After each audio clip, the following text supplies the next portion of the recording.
Unregistered vehicle trading. A nice way to make some money without those annoying legal responsibilities that registered traders have. Stuff like telling you if there's money owed on what you're buying. The law is very clear. If you sell more than 6 vehicles in 12 months, you are a trader and you have to be on the Motor Vehicle Traders Register. There is an exception, which is if you're not selling them for profit or for the primary purpose of gain, as the law puts it. We're told unregistered trading is rife out there, especially on TradeMe. Very broadly speaking, TradeMe is not liked by car dealers. They've lost market share, and often it's to people like this guy. Justin Van Malland, TradeMe name Leave46. The Commerce Commission warned him for making untrue statements and selling more than 8 cars in 12 months, which qualified as trading. And in August, the Commission also sent a formal warning to this bloke, mechanic Snow Mooney, but not for unregistered trading. It said it believes he breached the Fair Trading Act by making what it calls false and misleading representations about this car to a would-be buyer. You might remember the car. We did a story about it in July. It was an insurance write-off. Snow Mooney repaired it and eventually sold it for $10,000, but the buyer got a refund after our story. What we didn't report in that first story was how busy Snow Mooney had been. I've obtained details of 14 vehicles shifted by his company in a year and a half while not registered as a trader. One of them was bought via TradeMe by this bloke, Ahmad Hadid. He wasn't happy with the car and took Snow Mooney to the Motor Vehicle Disputes Tribunal. The tribunal blew Ahmad out of the water, saying he hadn't produced evidence Mooney was a trader and the proceedings were frivolous. But Ahmad didn't have the information that I've obtained about the 13 other vehicles sold.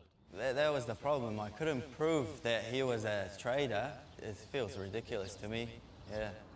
I've been working my way through the list of cars shifted by Snow Mooney's company. All the cars I've chased up were disposed of by insurance companies, write-offs or stolen and recovered. But here's a funny old thing.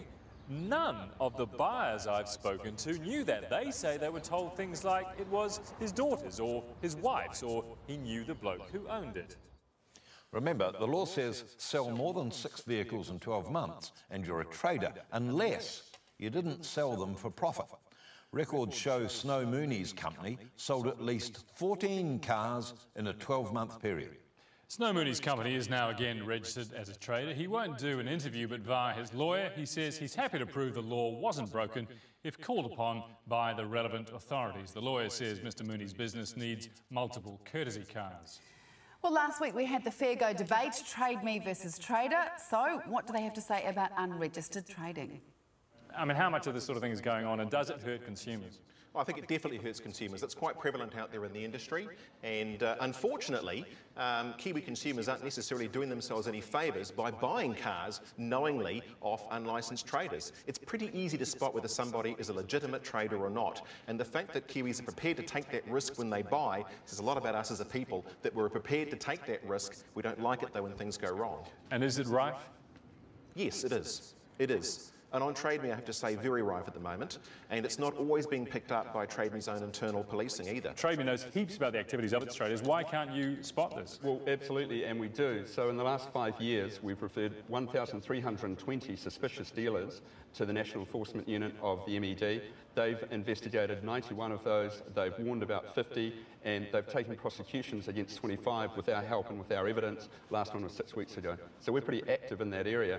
The other thing is we use people like Graeme and his colleagues to help us identify them. So we put a sheriff badge on the bottom of every car on TradeMe, and if you're concerned, you hit that button, we've got a 24-hour policing team that'll dig into it. Graeme says professional traders are easy to spot, so what do you look for? Check their TradeMe feedback and listings, of course, but they might have several trader names. Try asking if they are a trader. The answer could at least be useful evidence later.